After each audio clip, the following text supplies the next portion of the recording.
Welcome to the Off Central Podcast. I'm your host, Pastor Larry Kirk. I'm joined today by the Brit from Baltimore, also known as Jonathan Prothero, is in the house with us. Thank you very much. So good to have you. We also have someone super special with us today. He's also known as P3, Pastor Peter Prothero.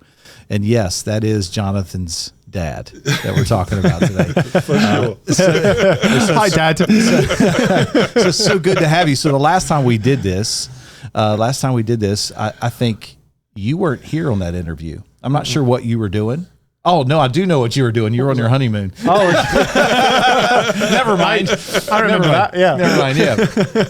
That's right. It was during the wedding. Yeah. Right. Yeah. And it was such a great podcast. Loved having you. So we have you back, and you have a new book out called The Soft and Hard Sides of Leadership. I do. Love that. Yeah. I'm really excited about this work. It's got a little tagline underneath: how to avoid being a wimp or a megalomaniac. Yeah. I told you I'm somewhere in the middle. You'd like to be. We'd all like to be there. Yeah. And it's had some good reception, and my publisher now, so it's available in Barnes & Noble, it's available on Amazon and quite a few outlet stores as well, so people can get hold of it. So you can get hold of it pretty much anywhere, right? Yeah. Great. Yeah. This is awesome. Really good. So good. It's great having you. What a great message this past weekend, by the way. Oh, thank you. That was, I think it was timely for a lot of people. Yeah, I even had staff members that just said the same thing. It was just so timely for their life. Yeah. And the valleys, the God of the valleys. God of the valleys. And that was, I think it's something where I think we've talked about this in our prior podcast as well. We talked about how we brighten the message of hope too much. That there's a lot of dark shadows to it. Yeah. There's a lot, but in taking out the shadows, it takes away the depth of hope and what hope really can do in a person's life, even though they're in the valley, right? Yeah. Because you made a statement, I walk through the valley of the shadow, walk through it. You're going to walk through moments like that. Let's talk about that a little bit more. Yeah, in Romans chapter 8, we've got these lovely scriptures where, we're more than conquerors through him that loved us, and we love those texts. And so there's an aspect of Christianity that is about victory, it is about triumph, it is about, we are led forth, Paul says, in his triumphal procession. But the moment you say yes to Jesus and yes to following Jesus and yes to fulfilling your calling, you're immediately put into a battle, and you're put into a situation where there's an enemy who wants to resist you fulfilling that calling. And at the same time, there's stuff in you that God wants to sift and purify and sanctify. And so God is able to use the resistance of the enemy and the plan of the enemy. Like Joseph said, what you meant for evil, God worked for good. Yeah. God meant for good. So there's two intentions there. There's the intention of the enemy who's come to kill, steal, and destroy, and then the intention of God who's come to give life, and life more abundantly. And that process of coming into abundance means there's going to be valleys, means there's going to be places where trials and sifting and challenge comes into our world, and sometimes darkness comes in. Yeah. But we get this promise that you are with me, like David said, you're with me, your rod and your staff, they comfort me.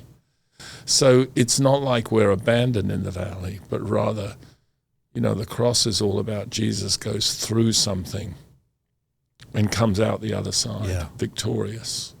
And that's what the valley is designed to do for us too. Yeah, I think, in the church world, in my own mind, even over decades of being in the church since I was a kid, I always felt like, the valleys is where God abandoned you. Sometimes it was preached that way a little bit. It felt or had a bent toward that. Right. Maybe not specifically said. Or if you're in the valley, it's because you did something wrong. You removed yourself from God's grace, His protection. You are the instigator. Yeah. It's your fault. Yeah.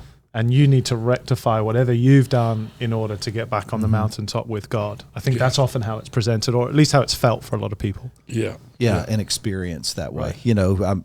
So for me, it was that way a little bit, and not till you get a little older, you experience life a little bit more, and you broaden your horizons. You read a little bit more. You you pray a little bit more. God gives you a little bit more wisdom. And gives you a greater understanding of His grace and that when you go through those things, some of those moments are some of the greatest growth moments in your life as well. Yeah, and I think there's a formula from the past that you and I would have experienced probably more so than Jonathan, because I think things have shifted today. Yeah, Johnny's a young guy. Yeah, but back in the day, I was always told when I was in my 20s that blessing follows obedience. Oh, yeah. Which is true, but it's an incomplete truth. Yeah, because sometimes you can do the right thing and everything goes wrong. Mm-hmm. So Joseph does the right thing, not sleeping with Potiphar's wife, and he ends up in prison. It's actually worse. Yeah. And Mary and Martha did the right thing. Lazarus got ill. First response, call for Jesus. Yeah. And they loved him. They supported him. They opened their home to him, and it just got worse. And sometimes we do the right thing and it gets worse because we've done the right thing. So the blessing follows obedience is better to be said as blessing follows obedience eventually. No one likes that word.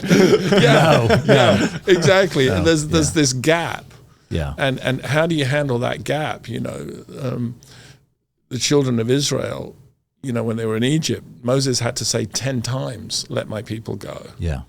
And God demonstrated His power throughout that whole process, but it was still a process, and eventually it led to freedom. But boy, what a and they literally ended up in a valley with the Red Sea in front of them and an army behind them chasing them and wanting to destroy them.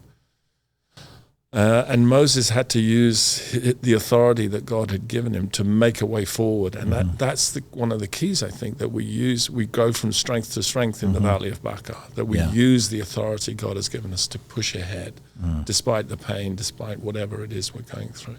Yeah, that's incredible. I from a person who's grown up in Pentecostal churches around Pentecost a lot of my life. A lot of the things that have been preached, you nailed it. It's a partial truth. It's true. Blessing follows obedience. But there's moments where those valleys are really darker than you want them to be. I think we've all experienced that in some way. I think. I don't know if John has. He's so young. Yeah, my life's been plain sailing up until this point. Just beautiful. Just beautiful. All sunny days for you. Yeah, absolutely. They're all bright. But there are moments where those valleys and those moments there's another, what I guess I could say, another gear that kicks in. Yeah. You do go through that, woe is me moment, and then you're like, I'm not getting anywhere wallowing in my own stuff here. Right. Yeah. And God's given me the authority to speak to it, to walk through it. God's with me in it, and I'm going to be better for it. Yes, when I come out of it. And sometimes in the Bible, when you're doing the right thing, you're actually choosing the valley. So when Daniel ends up in a lion's den, he's really choosing that. He's saying, I'd rather that than compromise and do what you're asking me to do. I'm not going to stop worshiping my God. I'm not going to stop doing what I've always done that has never compromised you, never compromised your kingdom or what you're doing. I'm going to keep doing that. And if it costs me this, okay. Yeah. And the same with Shadrach, Meshach, and Abednego. We're not doing that. We'll choose the valley rather than the sunshine that you're offering. Yeah. Because that is the way that we know leads to truth and reality and staying in God's will. Yeah. Yeah, there's lots of examples of that. Even Joseph with Potiphar's wife, he runs away. He makes an option. You said something the other day off the cuff, that you have to choose your pain. Maybe you can unpack that a little bit. But I think this kind of ties in a little bit to what we're talking about. There's going to be pain, but you get to choose it. Yeah. It's this notion that whatever you choose, you end up living with the consequences of. Mm-hmm. And what I've discovered is that if you choose an easy path, often the pain you live with is the pain of regret. But there's no avoidance of pain. I mean, there might be an immediate avoidance of pain. Right. But ultimately, there is pain. So there's the pain of change or the pain of regret. And that's what I meant, but you get to choose your pain. You can either suffer in that moment, and sometimes the suffering is, like in my first book, I talked about the awkward conversation. Do you want the pain of having to confront somebody with truth, or let it be and suffer the consequence of, well, you don't resolve anything, and so it just carries on the way it is, status quo, and then you're living then with the pain and regret. Oh, I actually wish I'd done that a long time ago. Yeah. And so that's what I mean by you choose your pain. Yeah. And often what we're doing is we're choosing the immediate comfort and simplicity of this is going to be worse if I do this, but it will be worse, but only in a sense like pulling a tooth. Yeah. You live with the pain of the toothache, or you can have the increased pain of pulling it, and then the relief that comes from that. Yeah. Yeah. Does that make sense? Yeah, sure, absolutely. Sure. It's Absolutely. like the national debt.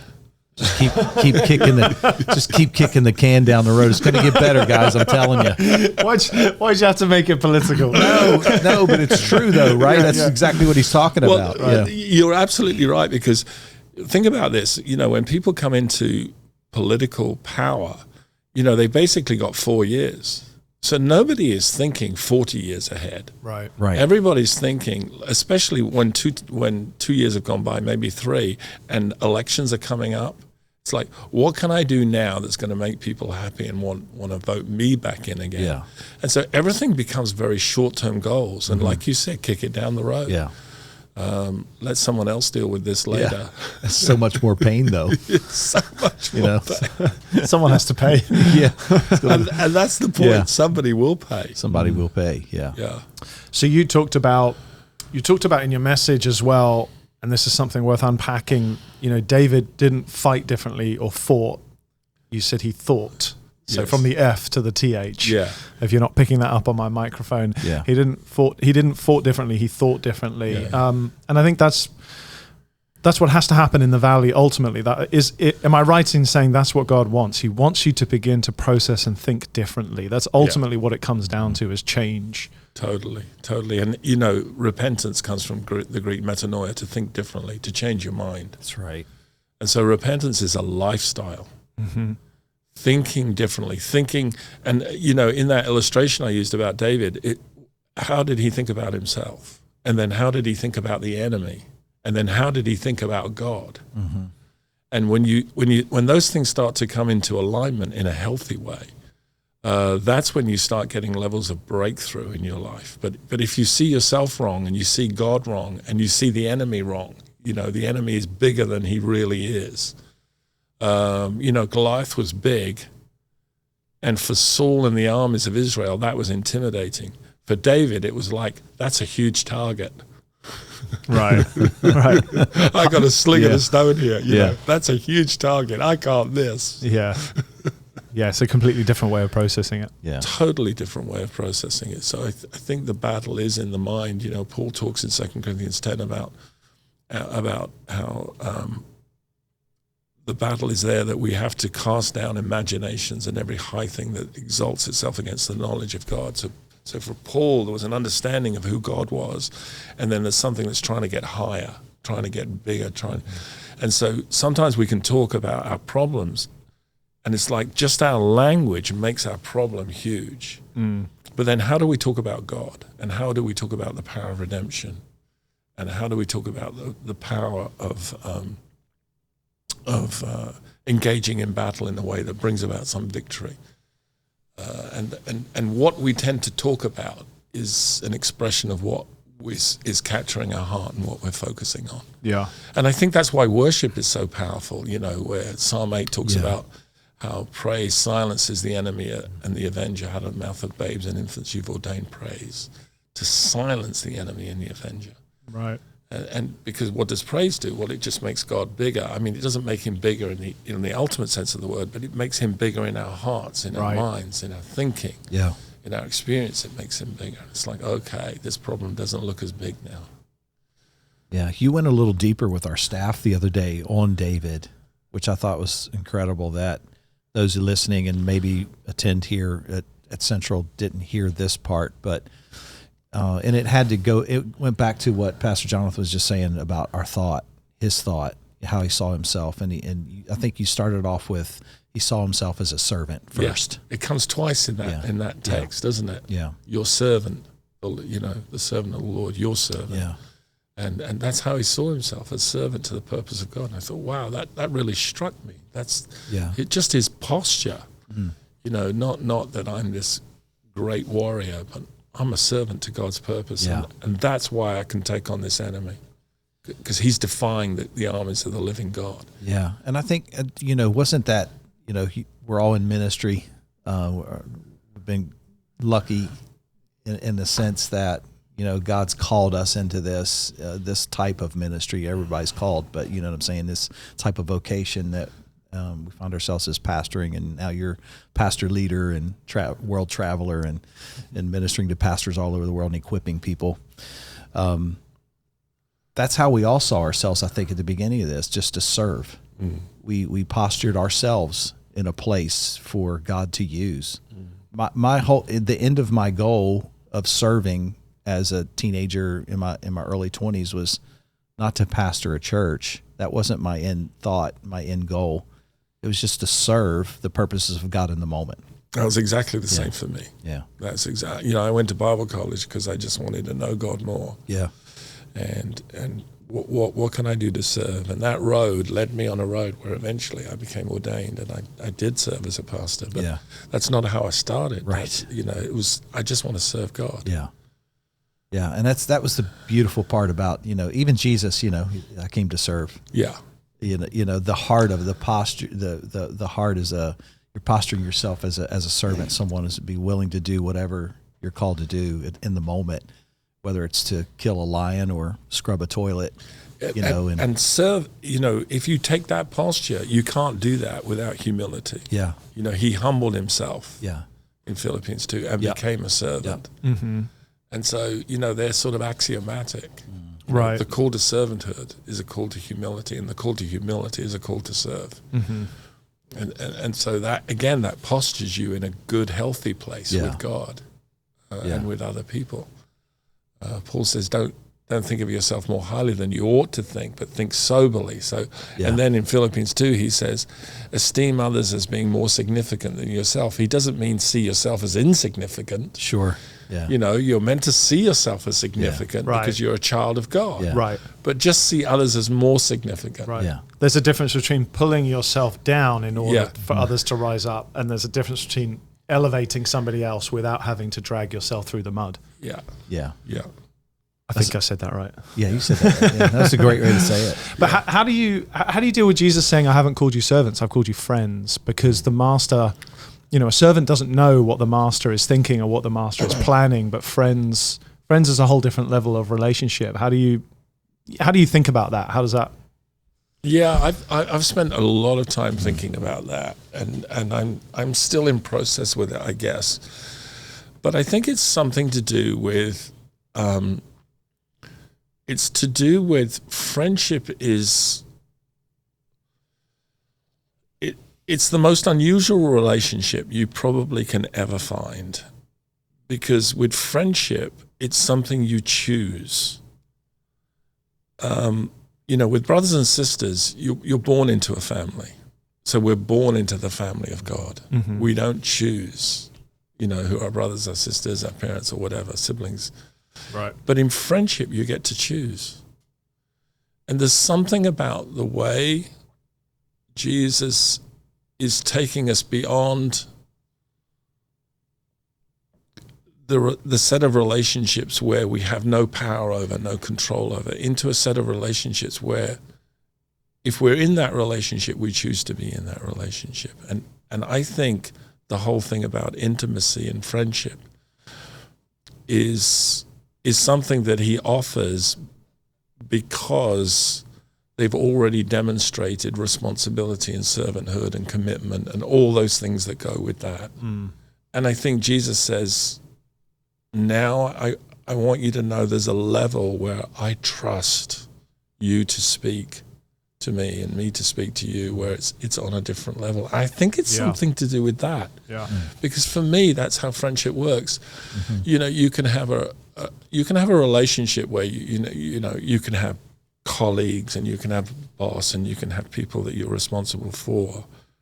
But as soon as you say to somebody, you're a friend, you're inviting them into a dimension of your world where they can speak to you for no other reason than they are your friend. Right. And you can tell who a real friend is. You know, if I share good news with you, if you're a friend, you don't get threatened by my good news. You don't say, oh, great for you. You know, a real friend will celebrate your good news. Yeah, they don't become insecure about it. Exactly. It's like, wow, that's fantastic, man. I hope you have more of that. Or if you're going through a painful thing with a friend and it's a genuine friend, they don't go, oh yeah, I've been through a similar experience. And suddenly it all becomes about them. Right. You know, a real friend is going to listen to your pain and go, wow, man, that must be tough. What can I do to help ease that pain? Yeah. There's something about the freedom to be there in that relationship for no other reason than you choose to be. Yeah, that's awesome. That was sort of a slight segue from what we were talking about, the valleys. No, it's okay. Slightly orthogonal thought. But getting back to David and Goliath again, because you talked about this idea of gears so fast. Oh, sorry. I know. I just wanted to make sure we didn't drift too far off. Sometimes I do that a little bit. No, that's okay, because when you start, I was just thinking about friendship. Oh, okay, Carry on down the road. No, Well, let me throw one more thought in there, because I thought about the relationship between Jonathan and David. Now you think about how David is excluded from his family. Like, they have the family meal with the prophet of the nation, the judge of the nation. It would be like the president coming over for dinner. Yeah. And everyone's nervous, of course. Sure. You know, and they would have put on a great meal for him. And then at the end of the meal, he starts going into prophetic mode and, you know, looking at Jesse's sons, because God's given him an insight. And he goes through all 7 sons, and there's nothing. And then he's bemused. And Samuel said, well, what's going on? Is there someone? Well, okay, we got one other. So, the question becomes, why is he so excluded? And there is a psalm where David said, in sin did my mother conceive me. And it, I know Augustine looked at that in a particular way theologically, but why don't we just take it the way David wrote it? That he's the illegitimate one. Right. His mother was not married to his father. Yeah, makes much more sense why he'd be excluded. Yeah. Much more sense. And then when he goes to the battle, his older brother Eliab, I know you're full of pride. Why aren't you with those sheep? Right. It's like boom, boom. What have I done? David says, "Isn't there not a cause? What have I done now?" Sure. And then you get the battle with Goliath, and then you get Jonathan, who comes to David and takes everything that speaks of his destiny as a future king and chooses to give it to David. In friendship. And then when he eventually dies, David says, your love for me was greater than love of women. It was that love of friendship that he never, and I think Jonathan became the older brother that David never had. Yeah. And Jonathan would have been at least 10 years older than David. And so then you get these covenants that they make, covenants of friendship, actually. Yeah. That they make there. And so friendship for me is such a powerful thing, because Jonathan chose to do that for David, and it did something to him. Right. It was like, wow. Yeah. And who went out into the forest and sought him out and encouraged him? He strengthened his hand in God. That's what Jonathan did. That's what a real friend does. Yeah. He protects, and he becomes a mentor and a friend. And and he's the only one who speaks up for David in court. where Saul turns around and calls him, "You son of a perverse woman." Well, a modern phrase is, "You son of a bitch." Yeah, exactly. That's the modern phrase. My publisher wouldn't let me put that in the book because it was so. SOB. But it's what Saul said, and it was highly insulting, of course, to his own son in court. Sure. Because he felt so threatened by that relationship. But it was a friendship.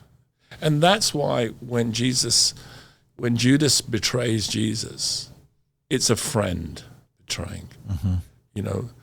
The Psalms say, "My own familiar friend has kicked up his heel against me," where David was betrayed by Absalom, his own son, and then betrayed by Ahithophel, his chief counselor, who when Ahithophel spoke, the Bible says it was like an oracle of God speaking. David knew that betrayal of friendship. Jesus knew that betrayal of friendship. And that's why friendship is so valuable. Yeah. So it's very beautiful. And when you're going through a valley, wow, when do you need a friend most? Right.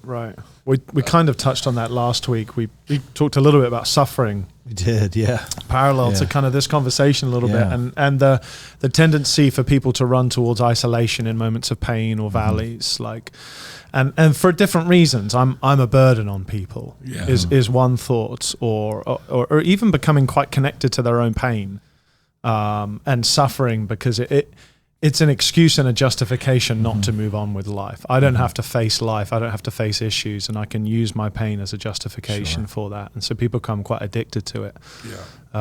There's a proverb that says, "A man who isolates himself seeks his own desire. He rages against all wise judgment." And so you're right. We go through stuff and we tend to get a bit introspective, like things like, well, what have I done wrong? Right. And they won't want to see me. They won't want to know me. We're like the prodigal son. I'm not worthy to be called your son anymore. Just make me like one of your hired servants. It'll be good enough. Right. And I understand that thinking. I understand how you can get there after you've done everything you've done like he did, squandered an entire inheritance. But the Father is not like that. And the church should not be like that. Yeah. And genuine friendship shouldn't be like that. Yeah. It should, there's a song by the Hollies that came out in the 60s, maybe the 70s. I think it's the 60s. He ain't heavy, he's my brother. Yeah, I remember that. You remember that? Yeah, oh, yeah. The road is long and many a winding road. It's a good song, man. You need sure. And who? It's a classic. It's a classic. It really is. Take your word for it. There was a funny meme the other day. And there was a guy my age sitting with a teenager, and he put on Blink 182, and the teenager said, "I love classic rock." It's from the early 2000s, anyway. Yeah, you get it. Yeah, you get the point. They were contemporaries of the Beatles. If that helps anyone out. Right. No, that's so true. It's so true. I find it difficult just on the friendship part. I find it difficult to be a good friend at times because of the role I'm in. Sometimes. Like you feel you have to keep a level of separation? Or sometimes, other people do that? Yeah, or? Well, I think both. I think it's a little bit of both. Yeah. I think it's a little bit of both. Yeah, I get that. And I think when you're in ministry and you have a particular role and you're wearing a particular hat, sometimes when I'm with people in the church, I say, look, I just want to talk to you as a friend right now. I'm taking off my pastor's hat. Yeah. In this journey, in this car together, we're just two guys. And I like to think of myself as your friend. I certainly esteem you as my friend. Yeah. And sometimes I'll say something like that to help me and to help them. Both. Yeah, it's a little bit of both. Yeah, because sometimes when you have a particular role and people see you on stage and they see you in a particular way, you sometimes need to qualify, I'm not wearing that hat right now, particularly with some of the things you've just said. It's true. You just told me some very, very deep things here. what you don't need right now is a pastor telling you something. You need a friend sitting alongside you like Job needed. Yeah. You don't need my counsel.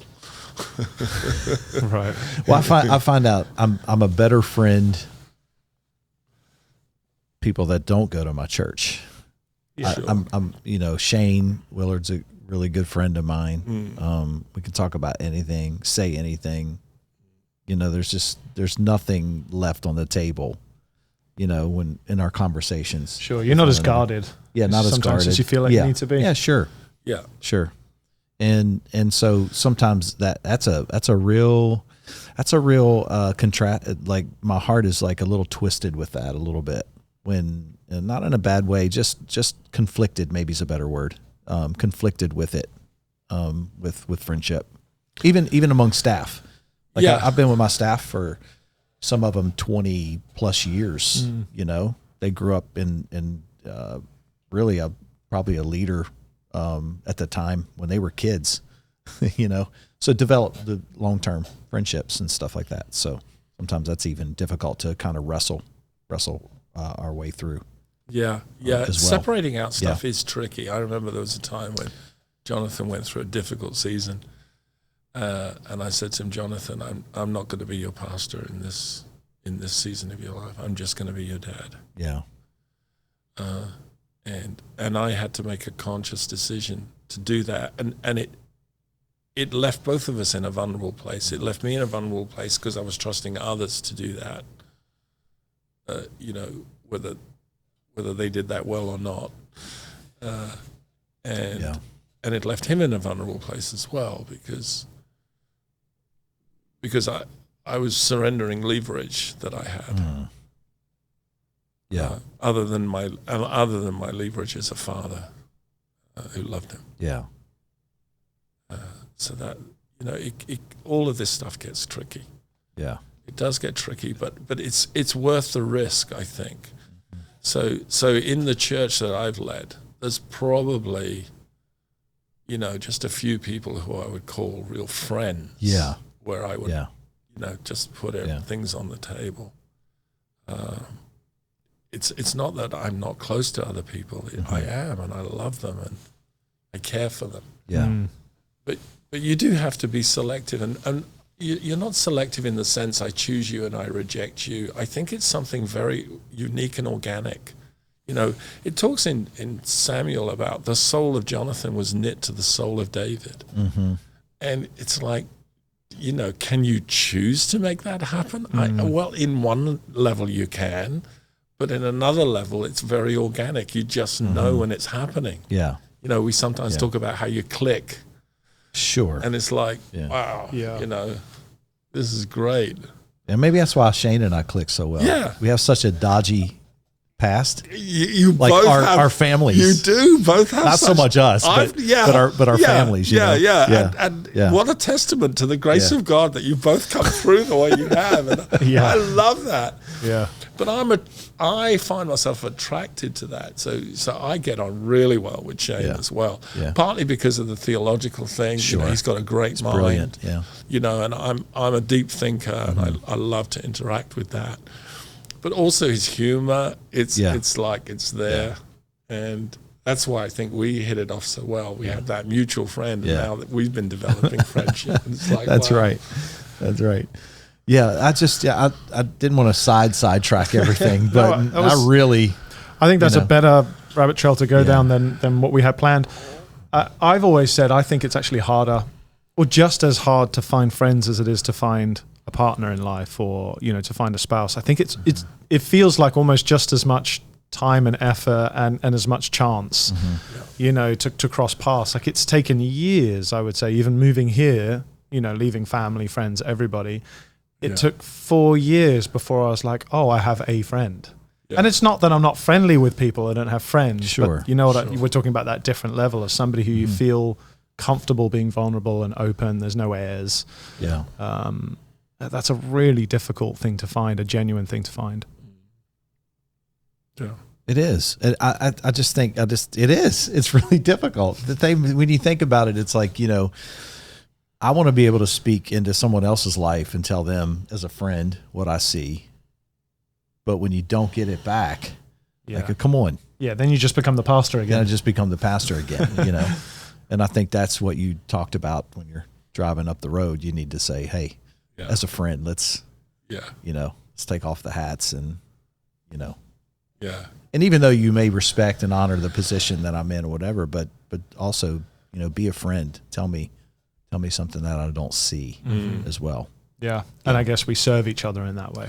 And you know, I could say probably on one hand, I have, you know, like Shane's one, but probably Pastor Ron is another one. He's on our staff. He was my youth pastor growing up, so he knows everything anyway. He knows everything. I mean, as a teenager, things he probably hasn't even told my own parents, you know. Thank God. Yeah, thank God.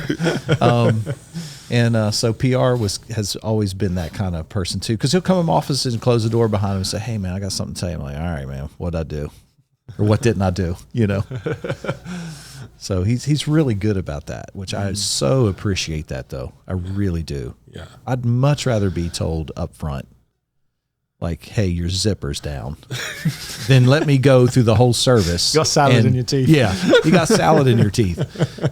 Then, you know, then just stand up there and be a buffoon. Yeah. And no one say anything. Yeah. And I think that it's that level of connection that helps us survive the valleys. Yeah. That pushes us to say, hey, you can do this. Go from strength to strength. This doesn't have to diminish you. Yeah. Hey, just remember, come to church. Just come and praise God. I know you feel bad, man, but let me pick you up. Yeah. I'll take you along. I'll sit next to you. To me, that's what friendship does. It's like the four guys who broke through the roof and let that go. They just said, we're not leaving you here, man. Right. Yeah. Right. We're not leaving you here. Yeah. Proper friends. Yeah. They were. Yeah. Willing to do whatever. Yeah. I mean, that's a lot of work to drag him up there. Yeah. The ropes. Think about that. Yeah. Everything. The time, the thought. Today they'd been sued. Yeah. It would have been in Christianity today. Yeah. Destruction of property. Yeah. Vandalism. The church sues. Yeah. Someone trying to lower a paralytic person to the roof. And Jesus tacitly endorsed it. Yeah, exactly. That's how it would have been. Sounds like a Babylon Bee thing. Jesus tacitly endorses vandalism of sacred building.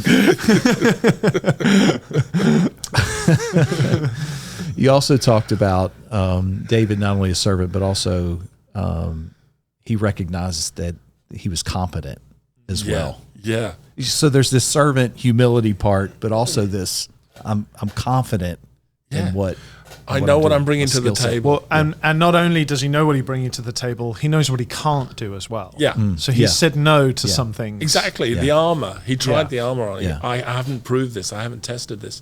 And, you know, I didn't get time to go into it yesterday or Sunday, but, you know, athletes talk about a learning zone and a performance zone. So if you watch these amazing gymnasts with some of the twirls they do and jumps and everything, if you watch them in their learning zone, they've got soft mats everywhere because they are pushing the frontier of what they're able to do. And when it goes wrong, if those mats weren't there would be some serious damage going on. And there's a trainer as well who's catching them, watching them too. And so in the learning zone, they're always pushing the envelope. But in the performance zone, they're sticking to what they know they can do, and they've proved it, and they've trained for it. And so I think as Christians, we've got to ask ourselves, well, where is our learning zone? Because we usually know where the performance zone is. But where is the learning zone? Where is the place where we're practicing our skill or practicing our craft or whatever it is we do? And David, you know, out there in the desert, I imagine that he was practicing throwing stones at particular targets because he had all day with sheep. Yeah. You know? And it's like, well, when the enemy's not here, let's practice. I bet he wore some bark off some trees, didn't he? Yeah. You know? Just beating it all day with that. And then later on, you know, you hear about a group of men who could split a hair. They were so good they could use their left hand, their right hand, They were completely ambidextrous, and it's like, oh my gosh, that's a level of skill. Yeah. And David developed that because it was the only thing he had, and then later on he added to that skill set. He added being able to ride the horse and use the bow and the sword and the spear. And By my God, I can run through a troop. I can leap over a wall. Yeah. It's like, wow. Yeah. Yeah. That's athletic. Oh man. Yeah. Just tremendous athlete. I mean, when you think about it, and that from that standpoint, like and I think it's for everyone that's listening to this right now too, that you have to, you got to add skill sets to your life. Right. You just can't go in with you can't be a one trick pony. No. There's certain things that God has put in you that needs to be developed. Just because you're not good at it doesn't mean you can't develop it. There's areas of your life. There's, everybody says, well, leaders are born, and sometimes there is a truth to that there. But for me, I've had to learn leadership. Yeah. I've had to learn that. Yeah. The soft and hard sides of leadership. Yes. I've learned the hard way. Yes. More than the easy way sometimes. But all of that can be honed and developed, and God has given us that, and He's placed you. And I really believe this with all of my heart, that God doesn't place you in something that He doesn't give you the ability or the power to work it and to be successful at it. But it's going to take work.